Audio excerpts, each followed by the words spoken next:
From the city of brotherly love, Philadelphia, to around the globe. You're listening to Shark Bite Biz, your exclusive place for business strategy, sales, marketing, and tech in the roaring 20s. And now, here's your host, David Strausser. And you just arrived to the newest episode of Shark Bite Biz. I'm your sometimes glamorous host, David Strausser. This is your place to learn how to grow a business during complete chaos. You ready to get in shape?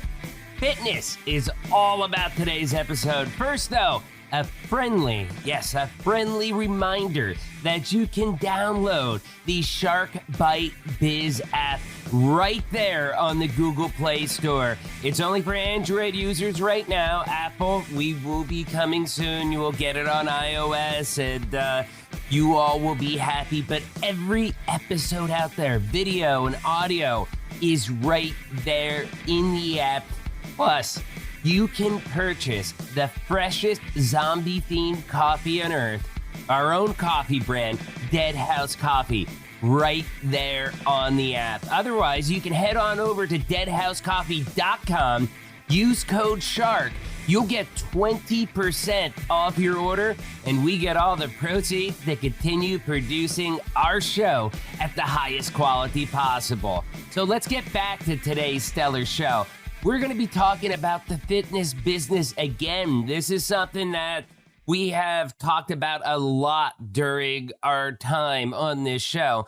And this is somebody who has an interesting take about how they were able to grow their business in a world full of chain fitness places, and how he was able to differentiate his business to really be able to compete and also help other owners grow their businesses as well. So, who do we have today? Ryan Obernesser. Ryan Obernesser is the CEO of OB Training, Inc., Gym Profits, LLC, and creator of the Take Back Your Life 6-week challenge program. Over the last decade, Ryan and his wife, Christina, have built OB Training into a specialty training facility that transforms the minds, bodies, and lives of every adult that walks through their doors. In that time, OB Training has grown into a profit machine. I love that, a profit machine, churning out multiple 6 figures in profits each year, despite being located in Utica, New York, a city Forbes named the third worst. I'm sorry, but Forbes named it the third worst place for small business and careers in the United States in 2015. Ryan now coaches and mentors other gym owners on how to add more clients, grow their businesses, build amazing teams, and take home more profits. He has been featured on The Empire Show with Bedros Keuilian, bad with names, and Succeed Fitness conferences, sharing the leadership, sales, and marketing wisdom he's gained navigating the worldwide lockdowns the industry has faced. His 8-week coaching program, Profits, help gyms owners add an extra $7,000 to $10,000 of revenue per month to their business. So, hey, without further delay, let's bring Mr. Ryan right on in here. Business strategy.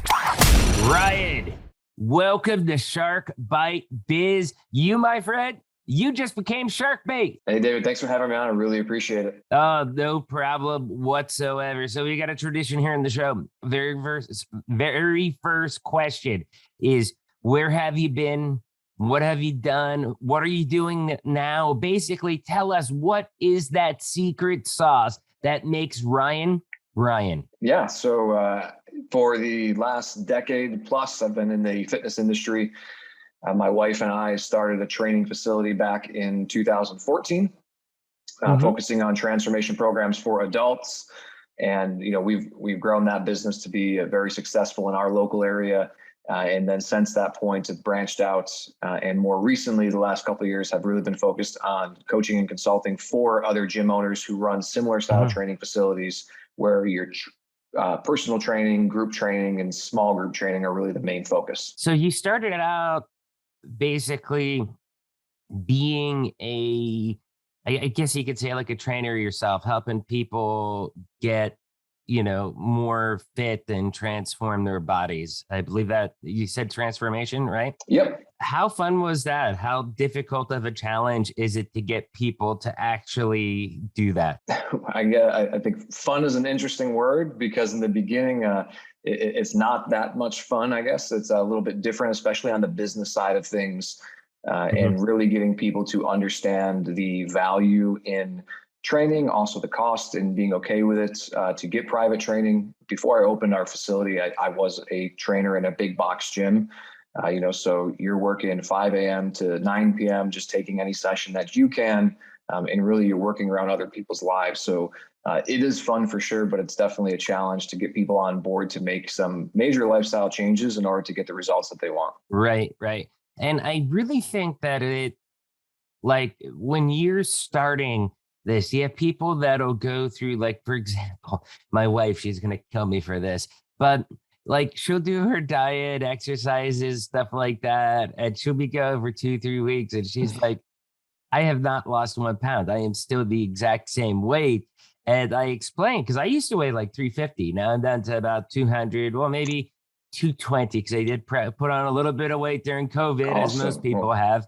Congratulations on that transformation. Yeah, thank you. Thank you. But I got an action plan now that I've realized it again. And, starting through back on our routine, because our routine was a big part of me getting up, doing my laps, drinking protein shakes, stuff like that, was a big part. And basically with COVID and how everything went down and how it was hard to get some of the things that I normally did, the routine totally collapsed. And I became, especially because I've had so many fitness people on the show now, it's become obvious. Well, my big thing is, for me, like my COVID-20 is because of the fact that I've lost my routine. I got to get back to my routine.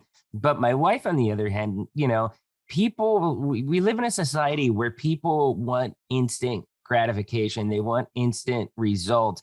And it takes a little bit for most people to your body, your metabolism kind of catches up with all the diet and the exercise that you're doing, until you finally do actually start losing that first 1 to 5 pounds. And then from there, it just starts peeling away. Is that usually how you find that it kind of goes? Yeah, every person's going to be slightly different in terms of how their body adapts, or how long it takes for them to really make a change, when they're going to plateau, so on and so forth. But the example I always use for people when they come for a program, and one of the things that we ask in onboarding them is, how long have you been in your current state? So how long have you been living, let's just say, an unhealthy lifestyle? And if you look at, unfortunately, the majority of adults, it's probably going to be 10, 20, 30 years that they have been living a certain routine, and that routine generally is not healthy. So to your point, when you have 2 weeks of a healthy routine, you're not going to undo 20 years, So we ask them, how long have you been doing the opposite of what we're going to do? And, they say 20 years. So, okay, we'll expect that it's going to take you 20 years. And it's not the real number, but that's just to give them the kind of reference. It's going to take you the same amount of time to make this your new normal, your new routine, your new lifestyle. That's funny, because one thing that you said actually meshed up perfectly there. And that was routine. Mine was that I lost my healthy routine. And I guess you can say in a way that I've had an unhealthy routine. The people that are obese or unhealthy, I mean, they have a routine too. It's just not that it's a healthy routine. Yeah, 100%. And, you mentioned COVID in the last year. A lot of issues that we've seen in the health and fitness world stem from this up here, your mind and mindset, and, mental health issues have been at an all-time high. And if I always think back to, your thoughts create actions, your actions create habits, and your habits create results. So in the last year, when people have really struggled mentally, it just becomes a domino effect down that line where next thing you know, their actions are slightly different. So if you're having a rough day and the news or whatever is getting to you, next thing you know, you go out and have a couple drinks with friends, and then you wake up late tomorrow. All of these things start to become a snowball effect. So you can very easily get into that unhealthy routine if something does throw you off. It's interesting that you mentioned this about the mentality of things, because there is, I believe it was a Harvard study that I'm pretty sure was peer reviewed. Don't quote me on that, but the foundation of the study is actually true, and that is, and now this is a little bit earlier on in COVID, so there may have been more updated studies since then, something more recent, but they found that 1 in 5 people that have gotten COVID actually got moderate to severe depression, even hallucinations, stuff like that, that they were having, that usually started within 90 days of them being COVID free. And they don't really understand, hey, what's the connection with that and the mind? And there's probably a lot of people out there suffering with mental illness right now that have had COVID that have no idea. I mean, to be personal, I had it because I started having things happening and I'm like, hey, I've never been like this throughout my life. And I went to a doctor and he said, you know what, just so happens, that's how I found out about it. He's like, take this, in 3 months, you should be back to normal. This is what's been working with everybody that's had COVID, and bing, bing, boom. I was back to normal probably in about, I'd say 4 to 6 weeks, in that range. I started feeling like me again. A lot of people don't know that. And it's one of the things that the mainstream media actually doesn't talk about that much. It's kind of like they're afraid to. Yeah. I know we've seen, I don't know about specifically from that, but just overall in the last year, a lot of increase in mental health issues amongst our clients. And then also some of our clients who are in the psychological fields have said the same exact thing. And, I think aside from just the illness part, is that you have a disconnect of human connection. You're not doing your regular activities. You're not seeing people like you used to, and, we're human beings. We thrive on that. Like that's one of the, that's one of the things that makes us unique in the animal kingdom, is that we co-create. We're meant to live together and create together and dine together and all that stuff. So, in the last year, we have seen definitely a big uptick in that. Right. So I have one more question on, the physical fitness side of things. And then you teach gyms how to, make their profit take off, as your name of your company says. So I want to get into the business side of things too, because that interests me just as much as talking about the mental fitness side. I've got to ask, culturally right now, and this is a hot topic issue, so feel free to avoid it if you want, but you have things to where people are making, dad bods are cool, or body positivity movements, stuff like that. To what degree do you think that's actually, hurts us as a society because it keeps people in a more unhealthy state? I don't know the exact degree on it, but I definitely do think that it's a slippery slope to go down, because you essentially are giving, we talk about unhealthy routines, you're just giving permission to those unhealthy routines.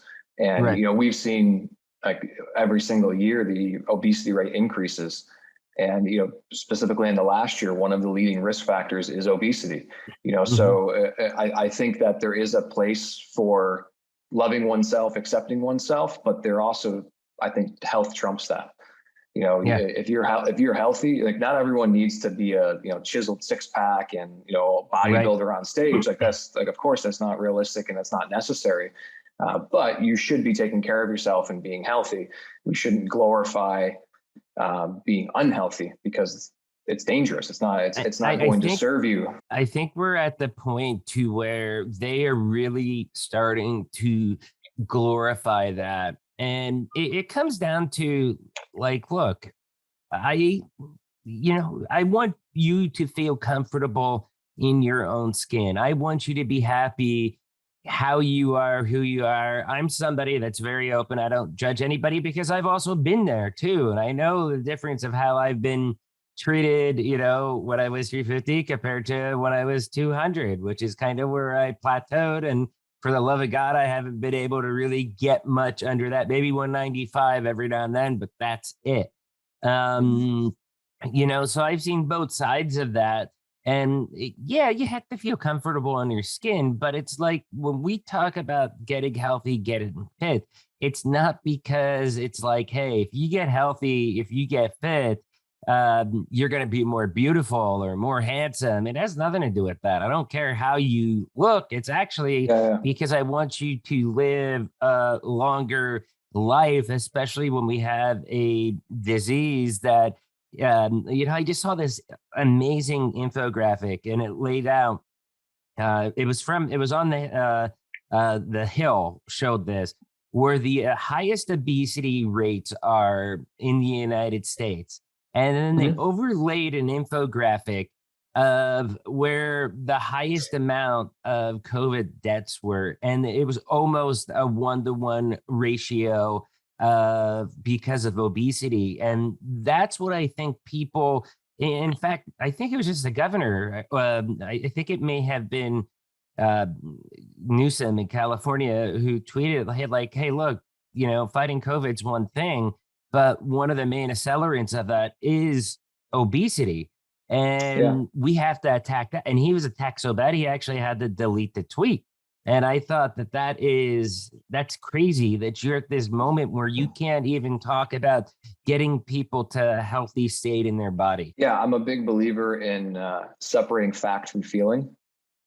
Yes. There's no reason to have feelings around fact. And if, for example, last I saw from the CDC's statistics on everything with COVID is like 78% of people that were hospitalized were obese. Mm-hmm. That's a really, really large number, and to your point about the health is not about how you look, but it's about being able to do things and take care of yourself and enjoy life. Mm-hmm. My wife and I were just in Sedona, Arizona last week, and there was a hike that we did, and it was a relatively short hike, but it had a very steep incline.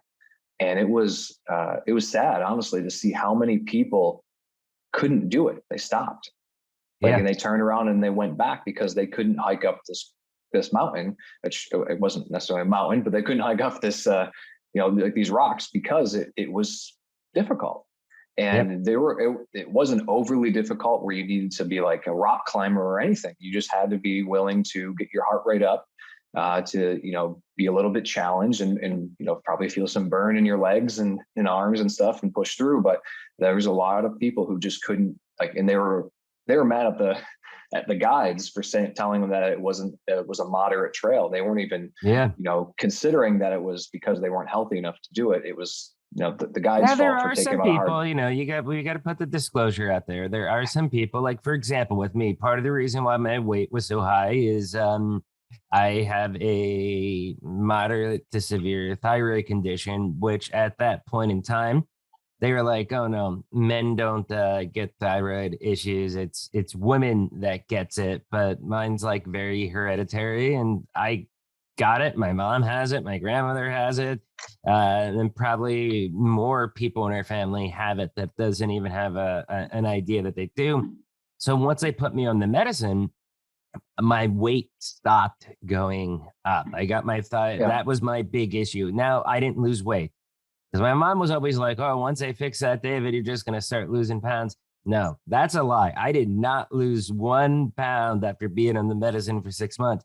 That's when I realized, okay, this is a magic pill that's going to help me maintain my weight, but I still got to do the work to actually lose the pounds between diets, exercise, and routine. Yeah, so, ultimately that's going to have to happen no matter what. Oh yeah. So let's talk about your business with the Gym Profit Takeoff. You've kind of made a pivot from doing, the one-on-one coaching to helping other gym owners and fitness experts become profitable. How did you decide to do that? Like, what was the light bulb that switched on that was like, wow, I can, make money doing this. We can make a business out of this. Yeah. So when I first opened my training facility, like I said, I'd come from a personal training background. I did not know anything about business. So when we opened our business, we didn't know what to do and we struggled. I was fortunate though, I think maybe 14 months in, I hired a mentor. I found someone who was mentoring other gym owners for business, and I hired a mentor to help me, and our business doubled that year. And then Wow. I had went to a fitness conference, and I'm sitting there in the conference, and there's probably a couple hundred, maybe even up to 1,000 people in this room, and I'm listening to them talk, and they're all much older than me, and they're all discussing these problems that they have, and they can't make payroll, and there's all sorts of issues, and they haven't paid themselves. And I'm thinking like, man, this is a bigger problem than I thought in terms of people not being able to run a business, because a lot of us do come from a personal training background, not a business background. So I kind of knew at that point that once I had established my own business, that was kind of the next thing I wanted to do, was to help other gym owners and fitness professionals, because that's just the reality is, fitness and business are very different in a lot of ways. They're similar in some ways, but making that transition can be difficult, and you're wearing all the hats. So you have to learn how to do a lot of different things, from sales to marketing to management, accounting. Accounting. All of these different things that you've never done before. So that was kind of the light bulb in my head went off that I knew I wanted to be able to help more people and create a bigger impact in their lives. And we can transform you in health and fitness, but if I can transform your livelihood, and that can bleed into your family and your community, then that's a big impact that I can make in someone's life. That's awesome. So your first 14 months, I believe you said, was pretty rough for you, and then you got a mentor and helped you. What specifically allowed your business to become so profitable so quickly? Was it the mentor and just a combination of things, or what was it then? It was, so I guess getting the mentor and learning sales and marketing. That was something that I had never even thought about opening the business, which is funny when you think about it, when I think back on it. And then understanding the importance of systems in our business. And then from there was scaling up our business, both in pricing. So we increased our prices about 33% across the board because we were undercharging for our services. Now I want to jump in right there. Okay. Yeah. You raised your prices. Most people that wear sales hat, we have a lot of people that are from the biz dev, business development, sales side of the house. And whenever they hear, oh no, prices are going up, they, curl into a little ball in the corner and they're fearsome. Were you nervous at all about raising prices 33%? I was terrified. I was terrified. I was terrified to do it. We were already one of the more expensive facilities in our area. But we were in a place where I call it like the broken gym, where you are not making enough money per member to be able to market to add more members. You also don't have enough money to hire someone, and you don't have enough money to provide the service that you need for them. So that way you have a churn rate that's too high, and you pretty much are just running in this circle. You're doing all the work, people are leaving, but you can't add them fast enough to replace them. And ultimately it's because you don't you're not charging enough money for your services. So you have no profit margin. The interesting thing is when we increased our prices, we grew faster. So I do believe that there is a certain psychological connection between price and value. And if the value is not making sense with the price, meaning if you have a high value service, but it's priced too low, it will actually turn people away. Right. We have too good to be true. Yep. So once we increased our prices, things definitely started to grow. And then I would say really is what helped us become profitable and do it so quickly is we didn't try to step away immediately. One of the things that we see in the fitness industry, growth is, hey, you're going to become a personal trainer. You're going to maybe open your own facility. You're going to hire coaches, and then you're not going to coach anymore because you're going to have coaches that do it. And for a lot of the people that I talk to that are new gym owners, they think like in 2 years, they're not coaching anymore. Like they're going to step back and they're just going to be hanging out. I don't know if this would be the best idea, but my wife and I, we did a lot, just the two of us for a long time, which allowed us to have a large cash reserve. So then when we were ready to grow, we could fuel it. And that's one of the things. So your wife, your wife, she's a trainer then as well too, or? Yep. Yeah, we opened the business together. Yeah. Well, I knew that you opened the business together, but I didn't realize that she was also out there training people with you. That's great because, I mean, right there you have, it's almost like a 2-for-1 deal. Yeah, kind of. So you have your gym, you went through your struggles, you increased your prices, it allowed you to stop the churn and be able to grow your business. Where did the change happen then that instead of running your own gym, you started teaching other gym and fitness instructors how to be more profitable? Yeah, so that change happened, let's see, probably in 2018. And just going to more conferences, meeting more people, and starting to see the reality of many gyms that are not very profitable. Like I think the average salary or pay that a gym owner takes home is somewhere between like 33 and like 40 something $1,000 a year. Wow. And that's owning the business. So it's not a great income for them, but it can be.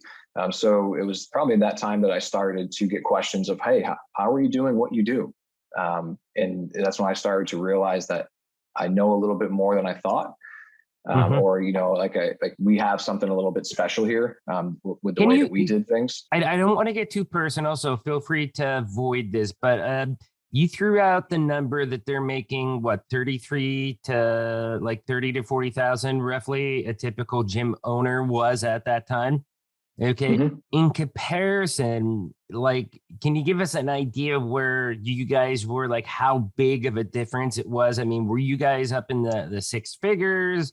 Can you give us some kind of idea so we have some benchmarks? Yeah. But I guess like collectively, like pulling between $250,000 and $350,000 out of the gym per year. Wow. So you were essentially doing, I guess we'll give a throw out to Grant Cardone. You were like 10 timing them pretty much financially for the most part, 9 times, whatever that adds up to be.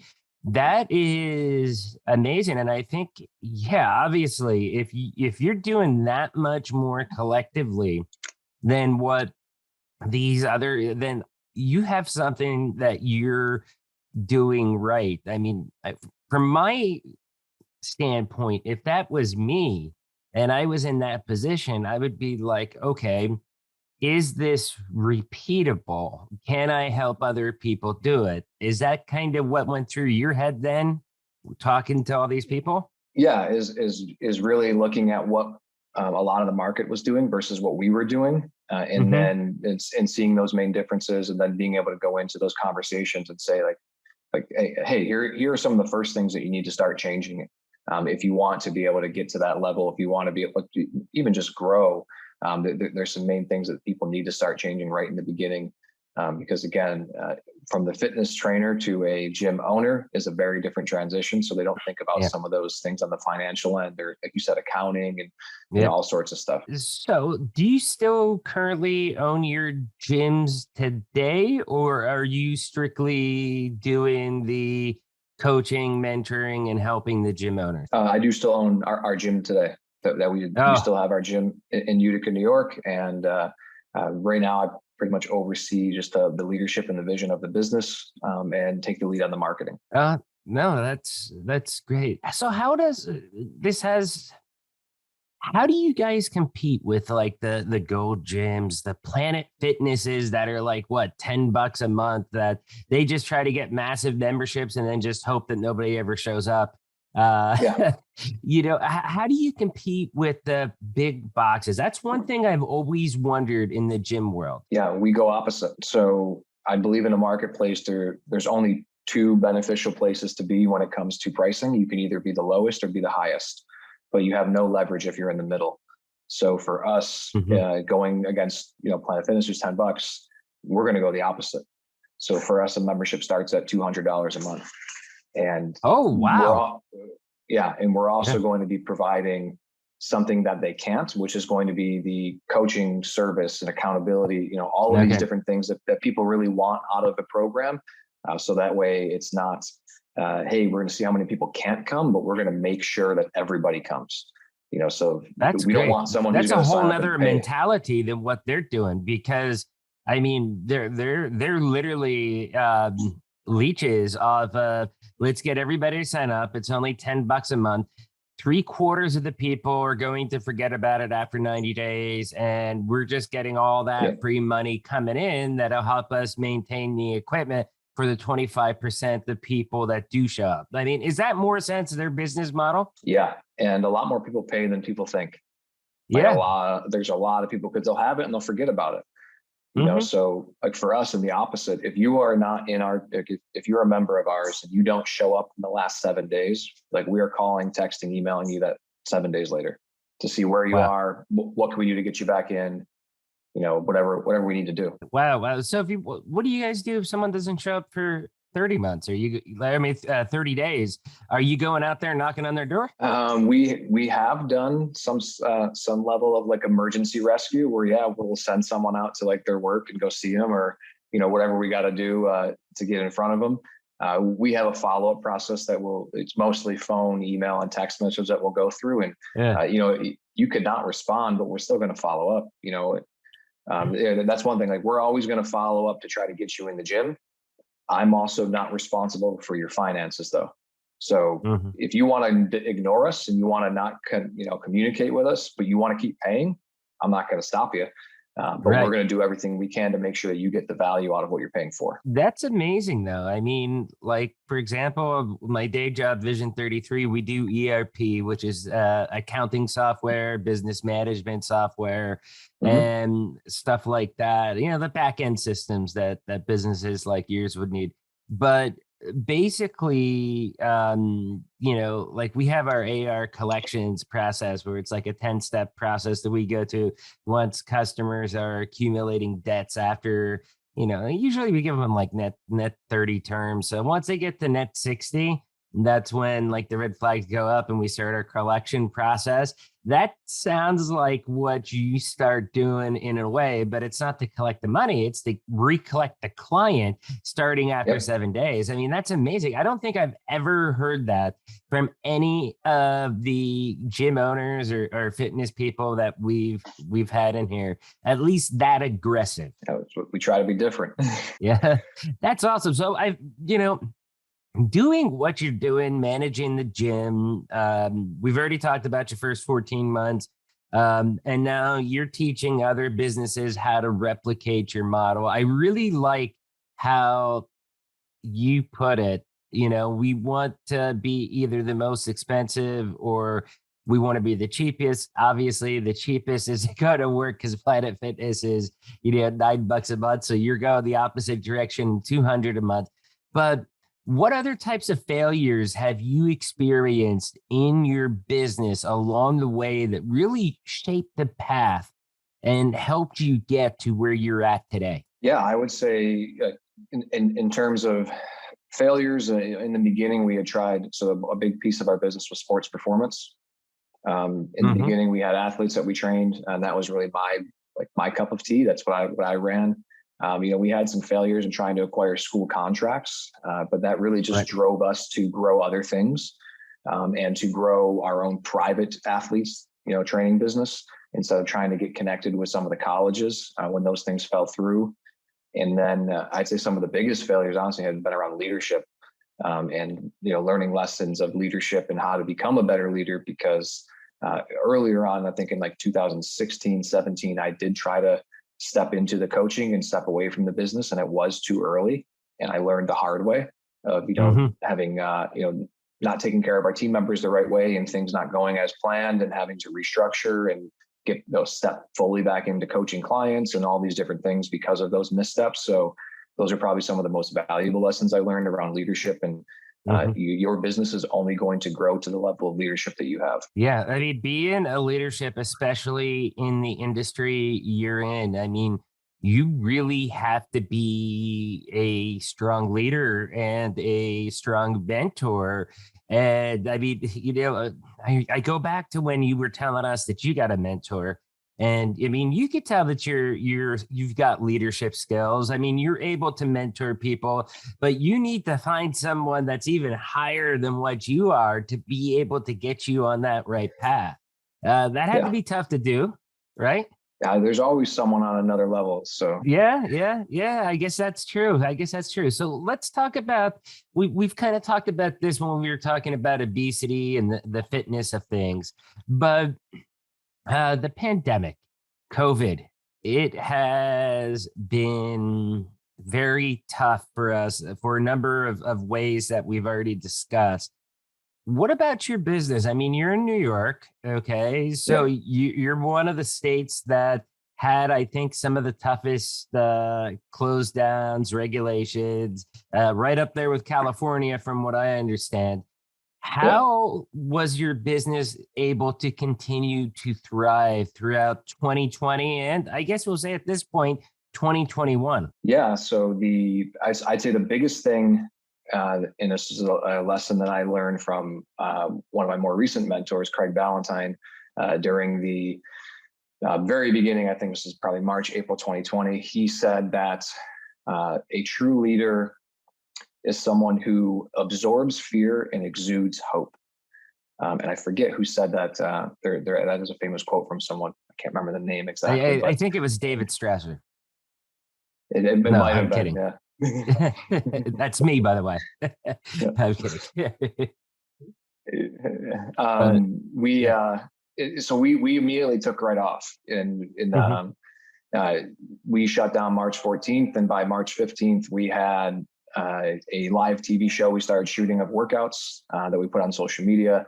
We took all of our clients online. Digitally transformed. Yep, we just put everything into play. We didn't wait to think. So we started to do that, and then from that point on, we shot. My wife and I, we took over. We started shooting live workouts twice a day. Over the course from March to June, we shot 73 live episodes of our TV show.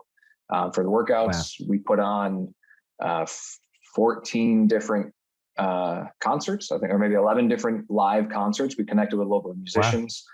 And got them to perform live. We had a full-time videographer, so we had full light show and everything. That's and awesome. Then we also did 8 different virtual charity events. So our thought was we were going to be the positive news.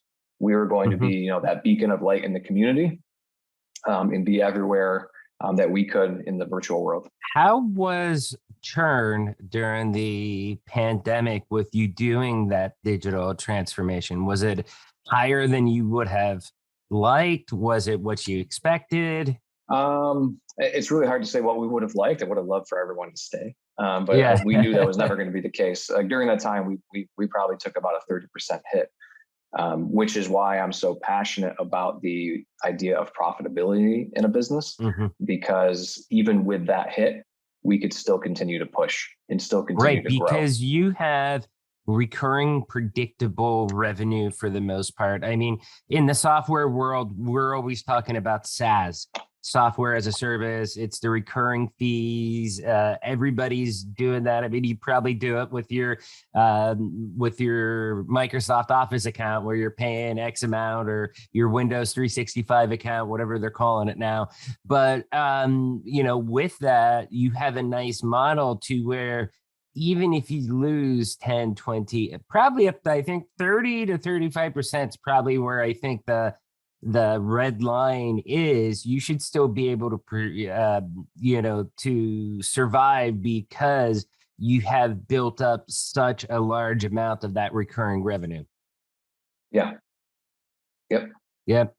Now, let me ask you, you help other business owners grow their business to try to do the model of what has made you successful. Obviously, there were a lot of places that were less strict than New York. Think of central US, the Midwest, I mean, even down south towards Florida, stuff like that. Did you put any more focus of, hey, these gyms are still open. Let's see if we can find somebody down there that we can sell our coaching services to? During that time, actually, not really. It was more Mhm. so teaching others what we did to go online. Okay. Because I think even though there were places that were less strict, I do also think that with what happened, every fitness business hopefully has realized the need for a virtual platform of some sort or some sort of online coaching system that they can use, whether it is for supplemental income to the business as an Hmm. additional revenue stream, or just for something like this. I don't think anyone ever thought that their business doors would be shut down. The government Yeah. would say, hey, you can't open your doors. Well, if it happened once, it could happen again. So therefore, you Yep. should actually have, Slippery slope. We've been there. So I yeah, wouldn't say you it have could something in happen place. again. I would say it will happen again because the precedent has been set. I know Yep. every time I hear I talk to someone with the fitness and we talk about how COVID affected them. I remember, I believe it was like the New Jersey gym owners that were pretty much arrested and stood their ground and feel so bad because I mean, they still got rent that they have to pay. They have over other head expenses. I mean, that's got to be hard. And not all of those gyms are set up like you are to where you were Mhm. able to transition quickly. Some of them just didn't have that level of profitability to be able to get the videographer to do this, to do that. And I think it hurt a lot of those small businesses. Yeah, and I know a lot of businesses down in New York City or on the West Coast in California who, they didn't have any sort of assistance. Like they didn't Yeah. qualify for any sort of loans or grants.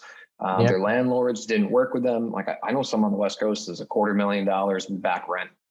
And Oh they're like, my God. That's what can you do? They weren't in a talk position. about things that keep you up at night.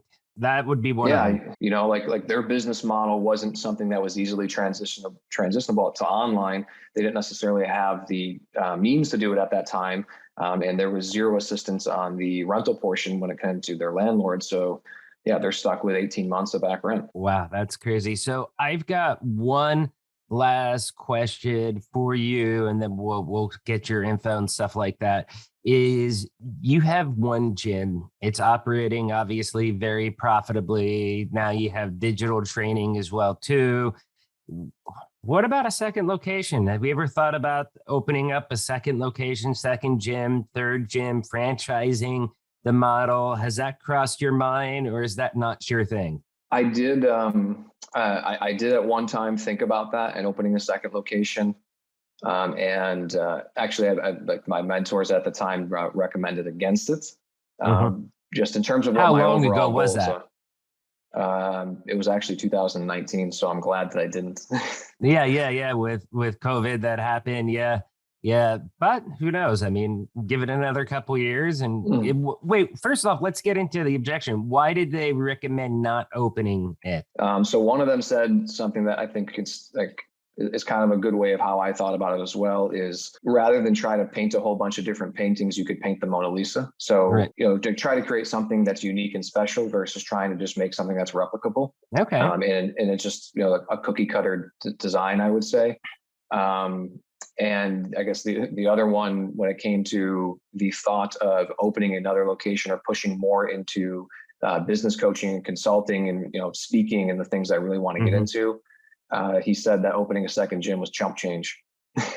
So, Yeah. I and mean, getting on those speaking circuits, man, that is amazing. In fact, I have this here. I tap this book out all the time, but I think it's an old school book. But the Little Red Book is selling. One of his steps in here is, hey, what's the best way to get new business? Like if you're looking to coach other business owners, stuff like that.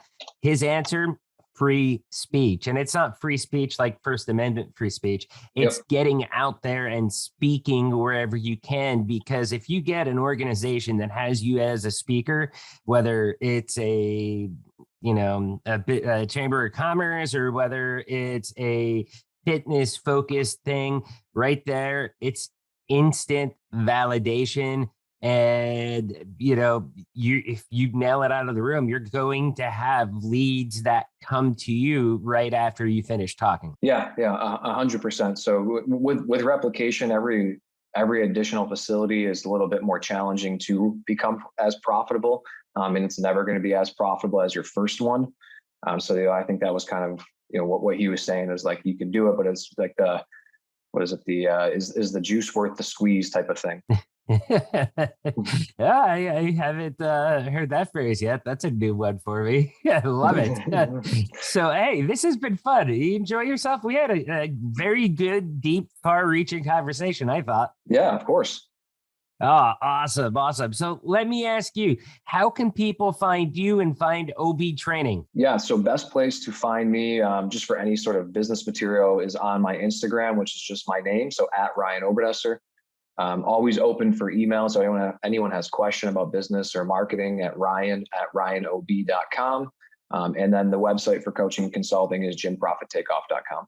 Oh, awesome, dude. Hey, thank you so much for coming on here. You have such an awesome, inspiring story. I'm sure all the business owners, the people like that listen to this show, I'm sure they're going to get a lot out of it. Thank you so much. Hey, my pleasure. And thanks for having me. Yep. Cheers. Such a great chat with Ryan, right? Right? Wasn't it? I loved it. First, you all know the routine. If you found this interview helpful, if it sparked those warm and fuzzies, do me a favor, hit that like button, smash that subscribe button. But if you really want to help us out, please share us out to your network out there, Facebook, LinkedIn, Twitter, wherever you dwell on the interwebs. Shark Bite Biz is the greatest kept secret out there in the world of business. I'd love to see nothing more than Ryan, Shark Bite Biz, heck, even me one day out there trending. So make sure you hit that like button, hit that subscribe button, and again, please share us out to your network. Now let's get back to our superbly fit guest, Ryan. Such an amazing story that he told us. I mean, it's pretty cool to hear his story and really learn from his experience. Ryan has a ton of competition. I mean, you have Planet Fitness and other national, even international chains that are undercutting him because many of those evil businesses bank on people signing up and then never going to the gym, and they're just getting that free recurring revenue, especially because it might be 10 or 15 bucks a month. So it's easily missed, and people are just like, whatever, I'll use it one day. And they might use it one day, but are they really getting the value from it? No. Ryan knew that, and he also knew that he couldn't compete with the race to the bottom pricing strategy that Planet Fitness and those other gyms really go for. And what he did was say, hey, you know what? I can't go to the race to the bottom. I'm going to do race to the top. I'm going to be the most expensive. But you got to remember, just putting a premium price tag on membership is only going to get you so far. You also have to give value, and value he gives. I love the innovation and creativity that him and his wife put in place to make sure that customers feel that they are getting the value of the membership that he is charging. I mean, it's really, really cool what they're doing, and the accountability portion of it. I think that's one of the biggest ingredients that he has, giving him value to his clients. I love that if someone starts missing appointments or not showing up, they track them down. They call them, they text them, they email them, even as much as visiting somebody in person to get them back on track. Now, like Ryan said, he's not in charge of their financial expenditure. So if they just want to pay and not show up, whatever, that's on them. There's only so much they can do. But they do that extra step to get that person involved because, I mean, you could tell just talking to Ryan, it is important that the customer is getting the value and that they're achieving their goals. And I think that's a huge differentiator I'll tell you right now, Planet Fitness, they ain't calling anybody. Okay, I had a Planet Fitness membership previously. I think I was paying for it for about 18 months. Not one phone call for them like, hey, Dave, you ever think about coming in and visiting? No, they don't care. And that's where if I had spent that same money with Ryan, I'd be there almost every day, at least once a week, especially if I knew, like, oh man, I got to face the music. Dude's going to be calling me and they're going to be hassling me if I'm not there. And it's crazy because I'm the one that's paying them. I'm the customer. But if they're like, come in, that's just great. I mean, the other companies, they're just like, again, hoping that you don't go because that's wear and tear on their equipment. They just rather you just pay them and forget about it. So it was really cool how he found a way to increase prices and reduce churn as well. Businesses have to remember when you get into a recurring business model, churn is critical. You need to reduce churn as much as possible. The nice thing about recurring revenue, one customer leaves, two customers leave, not the end of the world because you should have enough other subscriptions there to where it covers it. And then you're going to add to it. So it should be able to be replaced, but it gives you a nice foundation. And speaking of churn, I mean, he had a good amount of churn that was due to COVID. I mean, that was something that I don't think any business could stop, especially if you were in the fitness industry and your business is literally closed down. But even with that, he was still able to remain profitable because he digitally transformed his business essentially overnight. I mean, I think it was pretty awesome that right away, without a doubt, he realized like, hey, we got to do something. And without batting an eye, bam, he went right into digital classes and making his remaining customers feel like they were still getting the value they deserve. And that's despite the gym being physically closed for a while. I mean, that's pretty incredible. That's a good leader. That's a good business owner. Yeah, I mean, one day I would love to go up there to Utica, New York, and see this in action and just study this, from a pure business perspective to see all the things I could learn from how he actually operates that, because it sounds like it's a very well-maintained machine he has going.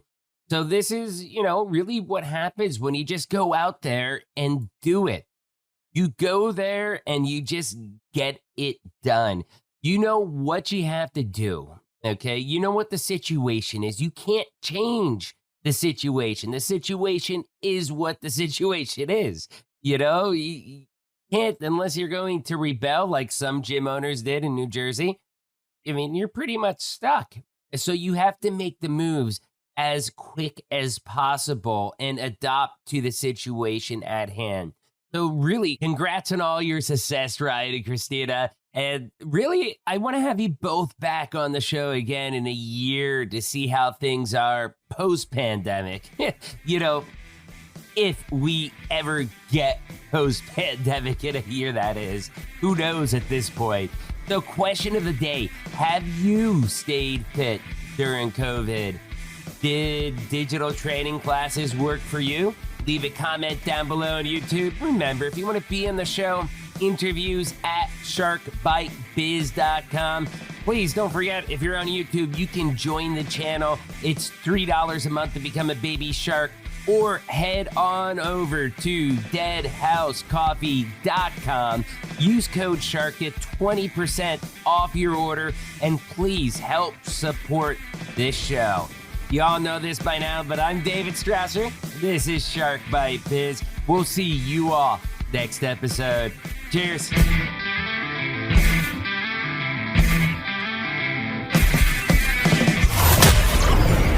Thank you for listening to Shark Bite Biz. We hope you got some insightful info from this podcast. Be sure to subscribe to us through your favorite podcast app and visit us on the web at www.sharkbitebiz.com. How has business changed for you in the 20s? Email us at podcast@sharkbitebiz.com so you can join us and share your story.